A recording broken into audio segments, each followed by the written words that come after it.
Hi, everyone. Welcome to SEEN, the Spiritual and Extraterrestrial Experiencers Network. My name is Donna M. Atwood, and I'm the founder of SEEN. And today we're going to discuss Ascension, what it is, and sort of how to get through it. I'm literally going to share my experiences with you so I can help make this topic a little more real, more tangible, because I think a lot of times we hear folks on YouTube talking about ascension and talking about the science behind it, but I would like to for today to discuss this from an experiencer's perspective, and by experiencer I do mean as the name of my group is Spiritual and Extraterrestrial Experiencers Network.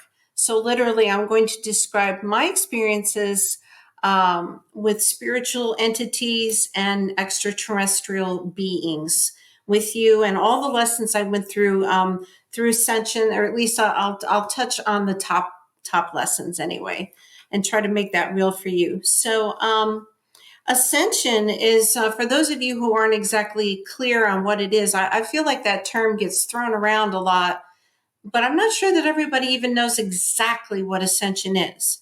So Ascension basically is involving the entire planet.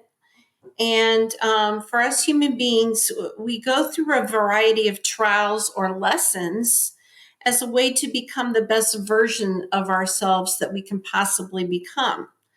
And once you've graduated from the Ascension School, you might think of Earth as the Earth School. That once you've graduated and have successfully achieved ascension, you've achieved a higher state of consciousness and really a higher state of being overall.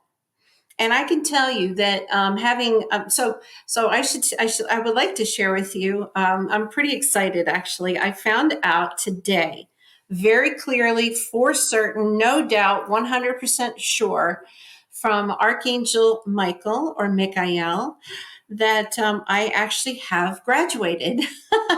So I'm pretty excited. I have been through so much, and I really, strive to be a better human every day. So let's discuss. What is an ascended person like? What are their attributes? Well, basically, an ascended person tends to be altruistic in nature.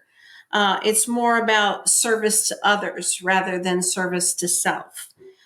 People are very who've ascended tend to be compassionate, and they tend to forgive others as well as themselves. And I've had to go through all of that. I just thought I would kind of go through a fairly quick recap of some of the highlights of my life, and I'm really, speaking off the cuff on this. So I'm just actually going to wind the clock all the way back to when I was about four, between the age of 4 and 5. I'm actually one of the people, so we're going to go way back in childhood now, and to about 1969, 1970 or so time frame. I thought I was having some really bad dreams. I really remember, not everything, but I certainly remember enough, quite a bit actually, from this horrible gray extraterrestrial situation that we've heard other people talk about. I know sometimes people, kind of laugh, they joke, there's a giggle factor. Oh, you were taken by the aliens, you were probed. People like to joke around about that stuff, but truthfully, I actually really was one of many, many people. I suspect there's many, many more out there who were taken in the middle of the night. I was a child. I was just a little girl, like I said, between 4 and 5 years of age, and I woke up to, and I didn't know what these things were in my room. I was just a little girl. Think about the time frame. This is way before the internet. I didn't, I was playing with dolls and Matchbox cars, Barbie dolls, and I wasn't thinking about extraterrestrials or anything like that. I didn't know about gray aliens. But they did show up in my bedroom. There was three of them. There were three of them. I remember if my bed was here, my head was, this way. They were, beyond the bottom of the bed off to the right. And I remember there was three of them, and they were like conferring with each other. And I thought it was bizarre. Next thing I know, one of them literally kind of glided towards me, and his eyes, were these big black eyes, and they were just right in front of my face. And then I remember bits and pieces, and we understand more about this now than we used to years ago because of quantum physics. But I do recall that we were able to um, literally float through the wall or the window that was, that was closed. So we were able to go through what we think of as a solid surface. Of course, now we recognize today that things aren't as solid as they seem. And then I remember waking up on it seemed like an operating table, and there were different entities around, not just the grays, but I think reptilians and perhaps an insectoid, but I'm not entirely sure. There was a larger, taller being that was very frightening looking, and very scary things happened. And I passed out, and I awoke, and I remember that as I was leaving wherever I was. So I don't really remember going up in a ship or anything like that, but wherever they actually took me to, we were getting ready to have me leave, I guess. And I remember looking up, and I saw a television that just looped over and over the image of a nuclear bomb going off over and over again, over and over. And I remember it really bothered, my stomach. It started hurting, and I felt really uncomfortable. And then, I woke up in my bed the next morning, and then I went through, a similar experience another one or two times. My mother, before she passed away, she and I discussed all of this, and she told me that she remembered me talking about the monsters who had taken me. And I thought they were the monsters that lived under the bed or in the closet, like a lot of children.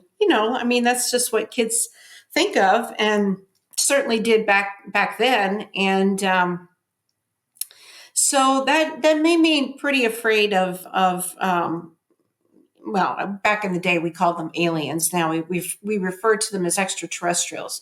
So my understanding, and it really took me a very, very long time. To come to the understanding that there is there's evil, there's positive and negative. There's a group of people who are we'll say more nefarious. They kind of walk around in a dark, deep state, if you will, of consciousness. And I'm pretty sure that they were probably doing these types of abductions to make people afraid later on of ascension. And this will all make sense because extraterrestrials do play a role in our ascension, believe it or not. So we'll leave that. That was from my earlier childhood. I was also lifted up off the beach in Naples with a friend of mine. That was my preteen years. And my friend was truly very afraid, very shaken up by it. To me, it was, I've been through this before. So by then, I guess I had toughened up. And then, there were other times I thought maybe some things had happened, some missing time and that sort of thing. But the real turning point for me with all of this was about 12 years ago. So I was totally, very, very well into adulthood, middle age. And what happened is I was in the family room. It was nighttime. And the dog was sick. We had a dog, a little dachshund. His name was Hugo. He was very cute, although he did bark too much, but he was so cute. He had a case of colitis, and I was staying with him downstairs in the family room at that time in our house, at the house that we had at that time in upstate New York. And the dog was asleep. He was fine, but I could not sleep. I tried to go to sleep and I just couldn't. And so, I went over to one of the really large picture window and I looked out at the stars, and it was, it was April in upstate New York. So there was still some snowpack on the ground, but it was a beautiful early spring night. And then I happened to look over, I guess probably to check out the dog, just checking on him. And there happened to be a window over by where the dog was. And outside that window, I could not believe what I saw. I was stunned.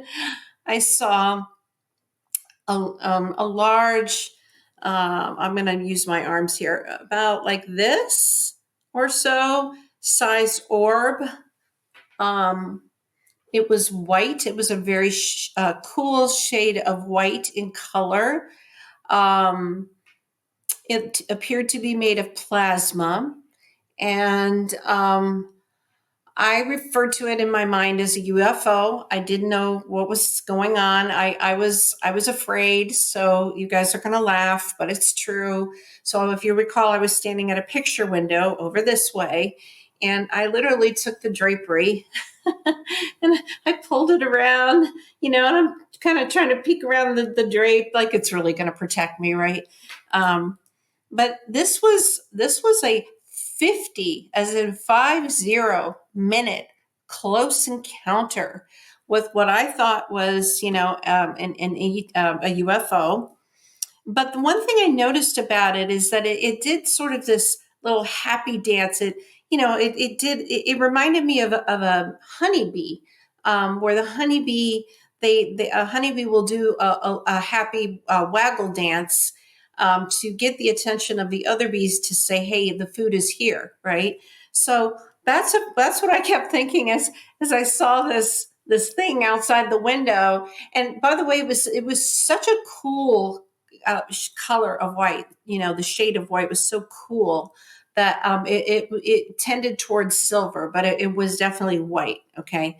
Um, but the thing I noticed about it is it seemed happy to see me. It seemed conscious. I was thinking this is like a spiritual machine or something. I didn't know if it was a scout ship. I just didn't really know what it was at all. And after a while, I realized that I probably didn't need to be afraid of it. It took me a while to kind of realize that it wasn't trying to come into the house. Nobody was around trying to abduct me. So, after a while, I kind of calmed down, but it really did take a while. I was afraid, truly, I was afraid. And, this may sound really boring, but for 50 minutes, I just watched it. It floated. It never landed on the ground. It never left the view of the window. Like I said, it seemed conscious. I don't know. I felt love emanating from it. The kind of love I don't think I honestly don't believe I'd ever experienced before in my life, truly. So eventually, like I said, about 50 minutes later, it did not leave. This thing outside the window did not leave. But I decided that okay, it's time for me to, I need to go to sleep. The family would be up early, and they were going to be in the kitchen, which adjoined, the family room. So I thought, okay, I'm just going to go back on the sofa and go to sleep. The dog never woke up. He was fine. He was sleeping peacefully, and I went to sleep.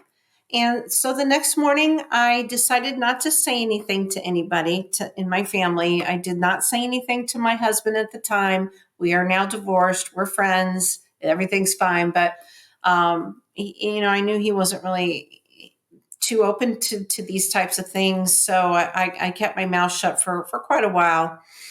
Um, and, I had a great day. I remember that day. I felt wonderful. And then the next night, I would say just about almost exactly 24 hours later, my entire body shook, similar to like a grand mal seizure, except I was wide awake. I was fully conscious. There was no foam coming out of my mouth. My eyes weren't rolling back, nothing like that. It was My body, quietly shook like a grand mal seizure. I'm not sure for how long, 30, 45 seconds maybe. I'm not sure, honestly. I mean, I wasn't timing it. I was so stunned that my body was shaking. And I figured that it must have had something to do with the orb or the UFO in my mind at the time that I had seen. And so it wasn't too long after that I began to, at the time I didn't know what was happening, but I was starting to develop a higher level of consciousness. I was beginning to exhibit early abilities of telepathy or channeling. And I didn't know what I was hearing or why I was hearing it. I saw some things that I didn't think anybody else was seeing. It was just really bizarre stuff. Well, as it just happens, I have a degree in psychology. And so naturally, I thought that I was having a psychotic break. But luckily, that's not what was happening. But I really did not understand the spiritual nature of what was going on. And so at that point, I had been light activated. And so that was activating me, my body, the cells of my body. It was the beginnings of an upgrade for me to start to work through some things that are important for every soul, to start to learn and kind of face some things about ourselves. And so what happened is I dove straight down into one heck of a dark night of the soul.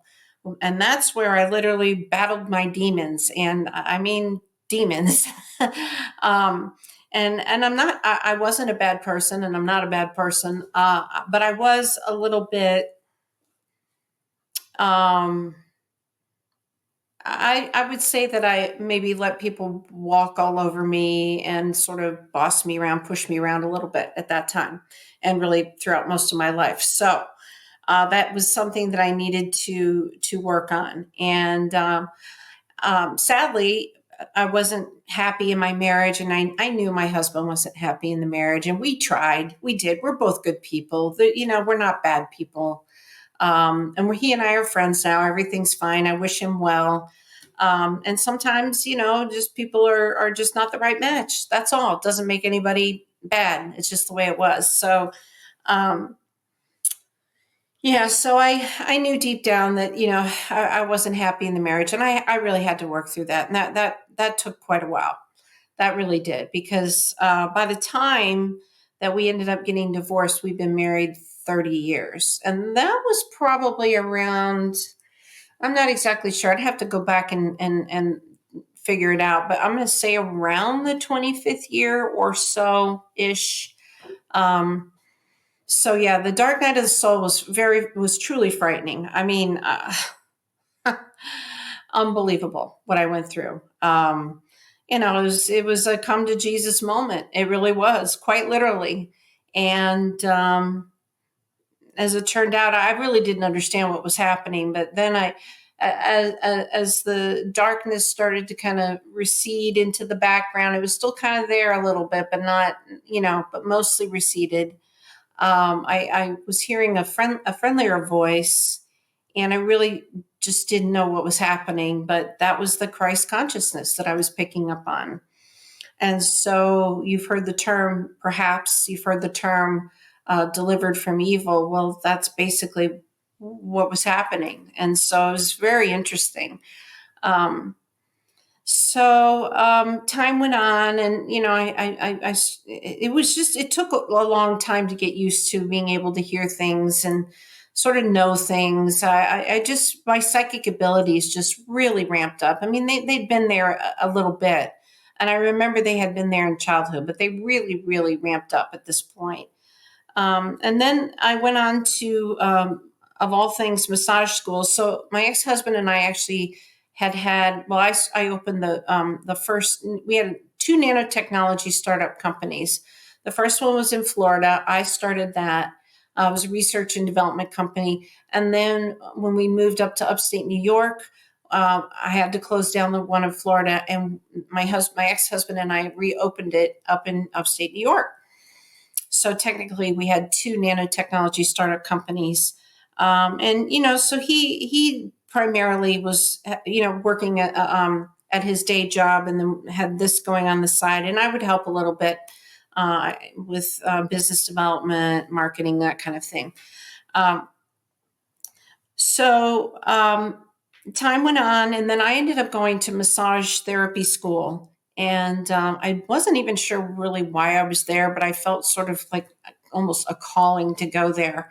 And long story short, I think I needed to be there because I found out about subtle energy. In an energy class, we did a laying on of hands in class, and I was actually on a fellow student. I was actually able to hear things just by touching the thigh of a lady student, another student in the class. So that was interesting. That about freaked me out. But my teachers, several of them, maybe four of them, actually told me that every now and then they'll see a student that comes through with that ability, of like clairaudient type of ability. So I learned about that. So that was sort of stacking on the lessons that I had gone through by myself. That began to open the door to not just think in terms of UFO, but to think in terms of spiritual development. So that was interesting. So time went on, and I finally did ask my ex husband if we could please get a divorce, and yes, I said please. um, and so we did, and next thing I knew, I graduated massage therapy school. I passed the New York State boards, and then immediately I had to pack up and move to Arizona, where I live now, because my mother needed me. She was elderly and she really needed a lot of help. So this is definitely where the compassion and, well, kind of everything I had brought up earlier, the forgiveness, compassion, and service to others, all came in through what I needed to do to help my mom. So this was a very difficult thing for me to do, to move out here and take care of my mother. And I don't mean to sound like a cruel, selfish person. It wasn't like that. And I'm not like that. And I wasn't really like that. It's just that in my childhood, when my parents divorced, my mother actually did have custody of me for a while. But sadly, some things happened, and the court actually took me away from my mom, and um, awarded custody to my dad, who was actually an alcoholic. And so back in the day, to have been taken away from one's mother to be given to a father, especially a girl, a daughter, and a father that had a problem with alcoholism. That was pretty unheard of. So it was a very serious and unfortunate situation with my mom. And I love her. She's deceased. Both of my parents are deceased. I love them both. I respect them both. Everything's fine. But what happened is by coming out here to Arizona and helping take care of her, she and I grew closer. It was so obvious she needed my help. She needed my help with everything. And I really was happy to do it because it was just obvious she needed the assistance. And so, I did serve her by doing that. And there was a lot of compassion there for what I saw. And over time, I fully forgave her for what had transpired during my childhood. It was so apparent to me that she had, lived with a lot of guilt her whole life about this. And she and I grew a lot closer. And it was very heartwarming the way that she, even when she was so sick, she truly attempted to mother me by teaching me things that she thought were important. And so by the time that she passed away, our relationship was good. It was solid. Everything was just right. It was right where it needed to be. And that was really one of the goals I had in taking care of her, was to mend that relationship. So I'm looking at the time here now, and I'm going to end part one here of my discussing my own ascension, and I will go ahead and pick up and do a second video. So we'll have a part two to this. So again, I would like to thank you so very much for spending this time with me and listening to my story. I hope some of this maybe is resonating with some of you and is helpful to just make Ascension sort of more real, more tangible. So again, thank you. And my name is Donna M. Atwood, and I'm the founder of SEEN, the Spiritual and Extraterrestrial Experiencers Network. And I'll see you on part two of this video series. Thank you. Take care.